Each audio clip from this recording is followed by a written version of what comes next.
Hello વિદ્યાર્થી મિત્રો, તમારું સ્વાગત છે મારી યુટ્યુબ ચેનલ મેથેમેટિક્સ ઇઝ મેજિકમાં. આજે ધોરણ 12 ચેપ્ટર નંબર 3 શ્રેણિક એટલે કે મેટ્રાઇસિસ આપણે સ્ટાર્ટ કરવાનું છે. તો પહેલાં તો એ સમજી લઈએ કે શ્રેણિક કહેવાય કોને. તો આપણી પાસે કોઈ પણ નંબર હોય, કોઈ પણ આલ્ફાબેટ હોય કે કોઈ પણ વસ્તુઓ હોય, એની જો આપણે લંબચોરસની અંદર ગોઠવણી કરીએ તો એને કહીશું શ્રેણિક. તો જોઈ લઈએ કે શ્રેણિકને આપણે આવી રીતના લંબચોરસની અંદર દર્શાવશું.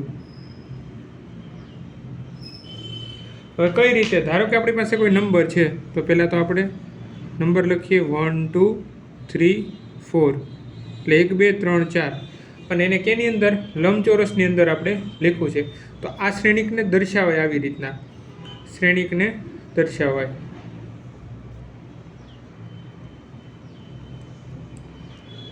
હવે એ તો ખબર પડી ગઈ કે શ્રેણિક એટલે શું? શ્રેણિક એટલે ગોઠવણી, કોઈ પણ વસ્તુ, નંબર, આલ્ફાબેટ એની એક પ્રકારની લંબચોરસની અંદર ગોઠવણી, એને શ્રેણિક કહીએ. ત્યાર પછીનો જે કન્સેપ્ટ આવે છે એ છે શ્રેણિકની કક્ષા. શ્રેણિકની કક્ષા કોને કહેવાય? તો શ્રેણિકની અંદર આ જે આડી લાઈન છે એને આપણે કહીશું હાર, જેને કહેવાય રો, અને જે ઊભી લાઈન છે એને આપણે કહીશું સ્તંભ એટલે કોલમ. હાર છે એને કહેવાય રો, અને જે સ્તંભ છે એને કહેવાય કોલમ. તો અહીંયા કેટલી હાર છે? જો આપણે આ શ્રેણિકની વાત કરતા હોઈએ તો આ શ્રેણિકની અંદર 2 હાર છે, પહેલી હાર અને આ નીચેની બીજી હાર. તેવી જ રીતના જો સ્તંભની વાત કરીએ તો આ પહેલો સ્તંભ અને આ બીજો સ્તંભ. તો આપેલ શ્રેણિકની અંદર 2 સ્તંભ છે અને 2 હાર છે. તો હવે આપણે કક્ષાની વાત કરીએ તો કોઈ પણ શ્રેણિકની કક્ષા એટલે શું થઈ જાય છે? તેની અંદર રહેલા હારની સંખ્યા ક્રોસ સ્તંભની સંખ્યા. ધારો કે આપણે હારની સંખ્યા છે એને એમ નામ આપી દઈએ અને સ્તંભની સંખ્યા છે એને એમ નામ આપી દઈએ, એમ ક્રોસ એન. તો કોઈ પણ શ્રેણિકની કક્ષા શું થઈ જશે? એમ ક્રોસ એન. તો અહીં આપેલ શ્રેણિક જે છે 1 2 3 4, તેની આપણે જો કક્ષાની વાત કરીએ તેની અંદર હારની સંખ્યા કેટલી છે? 2, તો અહીંયા લખશું 2. સ્તંભની સંખ્યા કેટલી છે? 2, તો અહીંયા લખશું આપણે 2. તો આપેલ શ્રેણિકની કક્ષા શું થઈ જાય? 2 ક્રોસ 2. અને કક્ષા છે હંમેશા અહીંયા નીચેની તરફ સફિક્સમાં લખવામાં આવે છે, 2 ક્રોસ 2 શ્રેણિકની અંદર. હજી એક ઉદાહરણ લઈએ, a બરાબર 1 -1 0. આ કોઈ શ્રેણિક છે, એ શ્રેણિક આપણી પાસે. હવે આની કક્ષા નક્કી કરવી છે.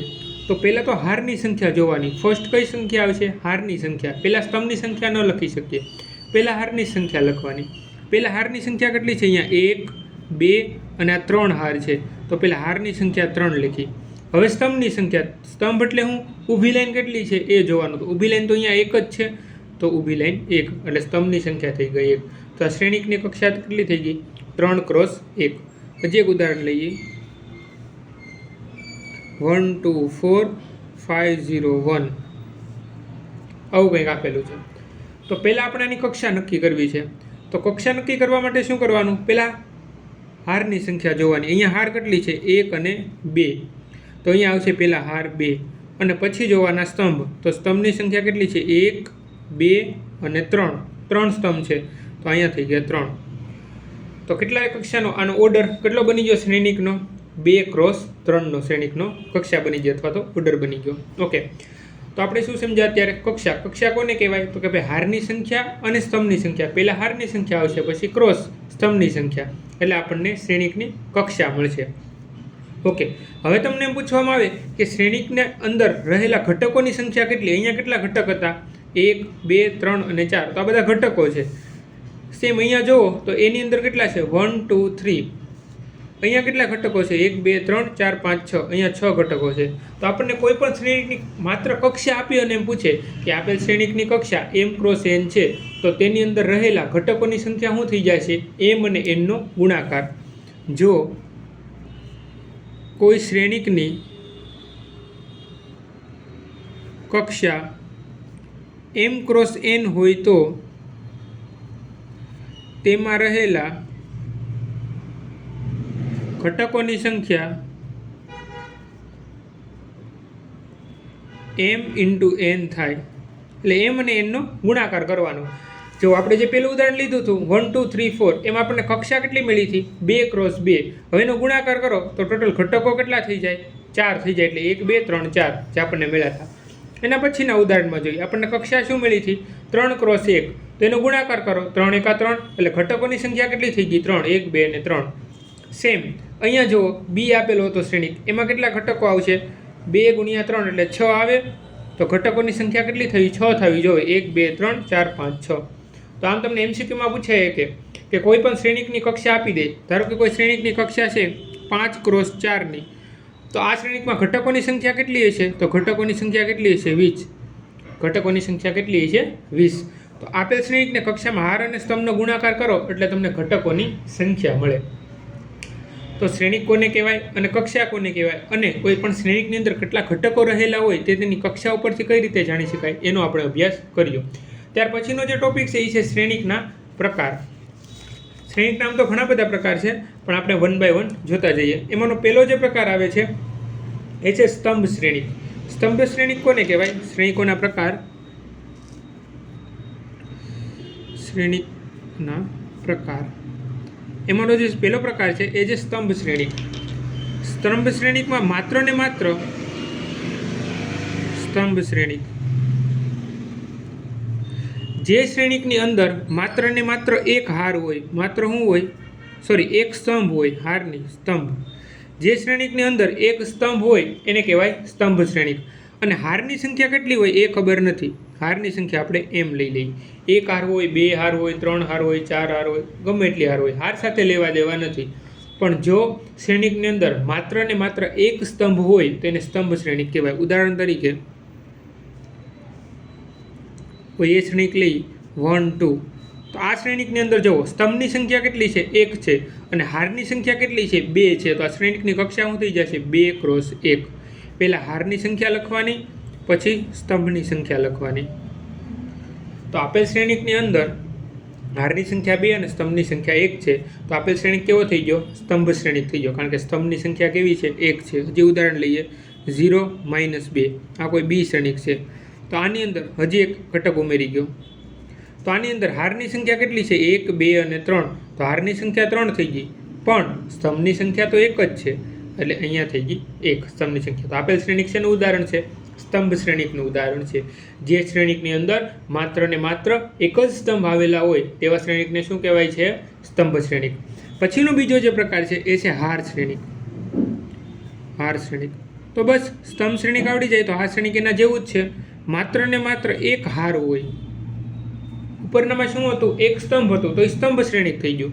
જો માત્ર ને માત્ર એક જ હાર હોય તો એને કહેવાય હાર શ્રેણિક. સ્તંભ કેટલા છે એ ખબર નથી, તો આપણે સ્તંભ લઈ લઈએ એમ. એટલે સ્તંભની સંખ્યા કેટલી છે n.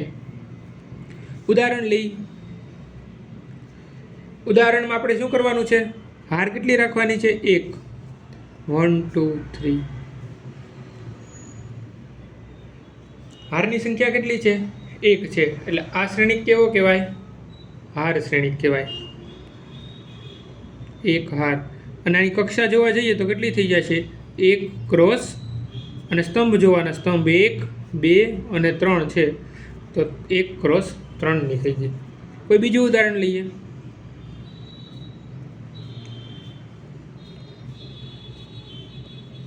-1 0 5 અને 4. આની અંદર હારની સંખ્યા જોઈએ તો હાર તો માત્ર ને માત્ર એક જ છે, અને સ્તંભ 1 2 3 4 અને 5, તો ટોટલ 5 સ્તંભ છે. તો અહીંયા થઈ જશે આની કક્ષા 1 × 5ની. તો અહીં આપેલ શ્રેણિકમાં હારની સંખ્યા 1 છે અને સ્તંભની સંખ્યા 5 છે, તો હારની સંખ્યા 1 હોવાથી આપેલ શ્રેણિક હાર શ્રેણિક થઈ જશે. ઓકે, તો જે શ્રેણિકની અંદર માત્ર ને માત્ર એક હાર આવેલી હોય એવા શ્રેણિકને હાર શ્રેણિક કહે છે. ત્યાર પછીનો જે ત્રીજો પ્રકાર છે એ છે ચોરસ શ્રેણિક, જેને સ્ક્વેર મેટ્રિક્સ કહેવાય.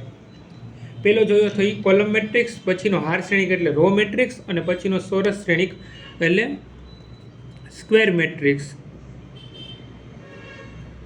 તો ચોરસ શ્રેણિક કોને કહેવાય, જે શ્રેણિકની અંદર હારની સંખ્યા જેને આપણે એમ કહીએ છીએ, અને સ્તંભની સંખ્યા જેને આપણે n કહીએ છીએ, એ બંને જો સમાન હોય એટલે કે હાર જેટલા હોય એટલા સ્તંભ હોય તો એવા શ્રેણિકને ચોરસ શ્રેણિક કહેવાય છે. જે શ્રેણિકની અંદર હારની સંખ્યા અને સ્તંભની સંખ્યા સમાન હોય તેવા શ્રેણિકને ચોરસ શ્રેણિક કહેવાય છે. ધારો કે આપણે એ શ્રેણિક લઈએ. એ શ્રેણિકની અંદર ઘટકો લઈએ 1 0 -1 0 0 1 1 -1 2. તો આપેલ શ્રેણિકની અંદર હારની સંખ્યા કેટલી છે? 1 2 3. તો 3 હાર છે. સ્તંભની સંખ્યા કેટલી છે? 1 2 અને 3. તો હારની સંખ્યા 3, સ્તંભની સંખ્યા 3. તો આપેલ શ્રેણિક એ ચોરસ શ્રેણિક થઈ ગયો. એટલે કે m = n હોવું જોઈએ. અને જો આપણે ઇન શોર્ટ કહીએ ઇન જનરલ તો n ક્રોસ n હોવું જોઈએ, કા m ક્રોસ m, રેડી, કોઈ પણ સંખ્યા હોવી જોઈએ. અહીંયા લઈએ 4 -2 5 0. તો આ બી શ્રેણિક આપ્યો છે. એમાં હારની સંખ્યા કેટલી? 1 અને 2. સ્તંભની સંખ્યા કેટલી? 1 અને 2. તો આ શું થઈ જશે? 2 ક્રોસ 2 નો ચોરસ શ્રેણિક. તો જે શ્રેણિકની અંદર હારની સંખ્યા અને સ્તંભની સંખ્યા સમાન હોય એવા શ્રેણિકને ચોરસ શ્રેણિક કહેવાય છે. ઓકે, ત્યાર પછીનો જે પ્રકાર છે એ છે વિકર્ણ શ્રેણિક.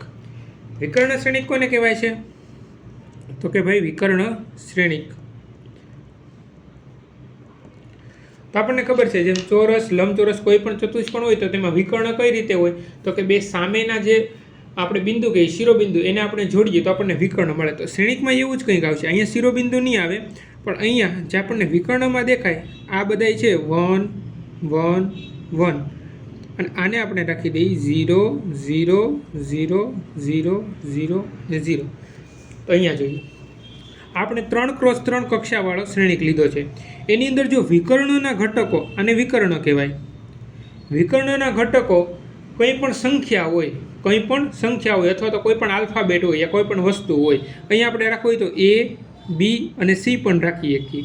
ઓકે, તો વિકર્ણના ઘટકો કંઈ પણ સંખ્યા હોય, આલ્ફાબેટ હોય, કોઈ પણ હોય, પણ 0 સિવાયનું.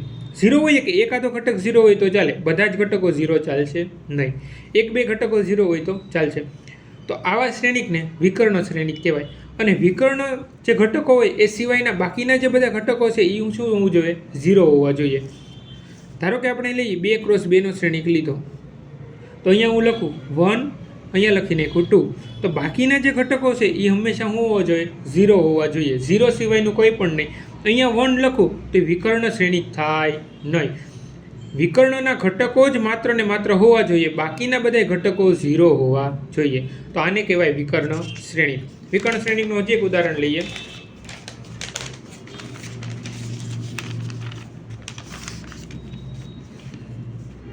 ધારો કે આપણી પાસે આવો એક શ્રેણિક છે 1 2 -1 and 0. આપણે કેટલાનો લઈશું? 4 ક્રોસ 4 નો. તો બાકીના બધા ઘટકો શું હોવા જોઈએ? 0 હોવા જોઈએ. ખાલી વિકર્ણના ઘટકો જ કંઈક સંખ્યા છે. હવે જો અહીંયા વિકર્ણનો એક ઘટક આપણે 0 લીધો એ ચાલશે, અદરવાઇઝ 0 નો લેવો હોય તો 10 લઈ શકો, અને 0 લ્યો તો કંઈ પ્રોબ્લેમ નથી. પણ બાકીના જે બધા ઘટકો છે એ કેવા હોવા જોઈએ? 0 હોવા જોઈએ. અહીંયા જો હું 4 ઘટકો લઈ લઈશ તો એ પછી કંઈક શૂન્ય શ્રેણિક બની જશે, જે આપણે આગળ અભ્યાસ કરવાના છીએ.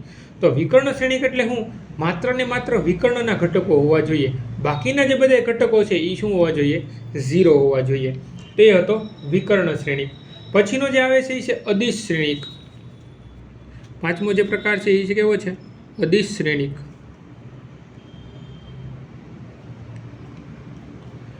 જેને સ્કેલર મેટ્રાઇસિસ કહે છે. વિકર્ણ શ્રેણિકને શું કહેવાય? ડાયગોનલ મેટ્રાઇસ. અને અદિશ શ્રેણિક છે એને શું કહેવાય છે? Scalar matrix. કે વિકર્ણ ઘટકો કેવા હોય? સમાન હોય. અહીંયા શું હતું? 1 2 -1 0 10. આપણે વિકર્ણ ઘટકો અલગ અલગ લઈ લેતા હતા, ડિફરન્ટ લેતા હતા. અહીંયા એવું નહીં થાય.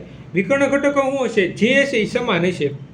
ધારો કે ઉદાહરણ લઈએ તો અહીંયા કેવા આવશે? વિકર્ણ ઘટકો સમાન. જો વિકર્ણ શ્રેણિકની અંદર વિકર્ણ ઘટકો સમાન લેવામાં આવે તો એ અદિશ શ્રેણિક મળે છે. તો 1 1, અહીંયા 0 0. જો અહીંયા બંને ઘટકો કેવા છે? સમાન છે. તો વિકર્ણ શ્રેણિક જ, પણ બંને ઘટકો કેવા છે? સમાન છે. તો આને અદિશ શ્રેણિક કહેવાય. જેમ કે અહીંયા લઈ લો વર્ગમૂળ 3 0 0 વર્ગમૂળ 3. તો અહીંયા જુઓ ઘટકો કેવા છે? સમાન છે, બાકીના ઘટકો 0 છે. એટલે આ કેવું થઈ ગયું? વિકર્ણ શ્રેણિક. 2.5 0 0 0 2.5 0 0 0 2.5. તો આપેલ જે શ્રેણિક છે એમાં વિકર્ણ શ્રેણિકના બધા જ ઘટકો કેવા છે? સમાન છે. અને બાકીના બધા ઘટકો કેવા છે? 0 છે. તો આને શું કહેવાય? અદિશ શ્રેણિક. એટલે અદિશ અને વિકર્ણ શ્રેણિકમાં ખાલી માત્ર એક જ તફાવત છે.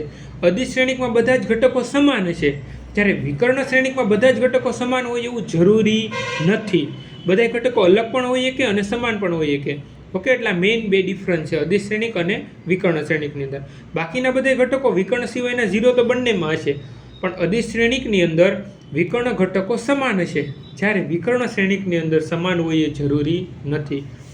ત્યાર પછીનો છઠ્ઠો પ્રકાર છે એકમ શ્રેણિક. એકમ શ્રેણિક જેને આઈડેન્ટિટી મેટ્રિક્સ કહેવાય છે. કેવો કહેવાય છે? Identity matrix. તો આમાં એક સ્પેશિયલ થઈ ગયું. પહેલો વિકર્ણ શ્રેણિક શું જોયો હતો? કે જે શ્રેણિકની અંદર વિકર્ણ ઘટકો આવેલા હોય, માત્ર ને માત્ર વિકર્ણ ઘટકો આવેલા હોય તેવાને વિકર્ણ શ્રેણિક કહેવાય. ત્યાર પછીનું અદિશ શ્રેણિક જોયો કે જે શ્રેણિકની અંદર અદિશ શ્રેણિકમાં શું હતું? જે શ્રેણિકની અંદર વિકર્ણ ઘટકો સમાન હોય તેવા શ્રેણિકને શું કહેવાય? અદિશ શ્રેણિક કહેવાય. અને હવે એકમ શ્રેણિક આવે કે જે શ્રેણિકના વિકર્ણ ઘટક એક હોય તેવા શ્રેણિકને શું કહેવાય? એકમ શ્રેણિક કહેવાય. વિકર્ણ શું લેવાના છે? 1. તો વિકર્ણ 1 ફિક્સ કરી નાખ્યું અને અહીંયા આવી ગયું 0 0.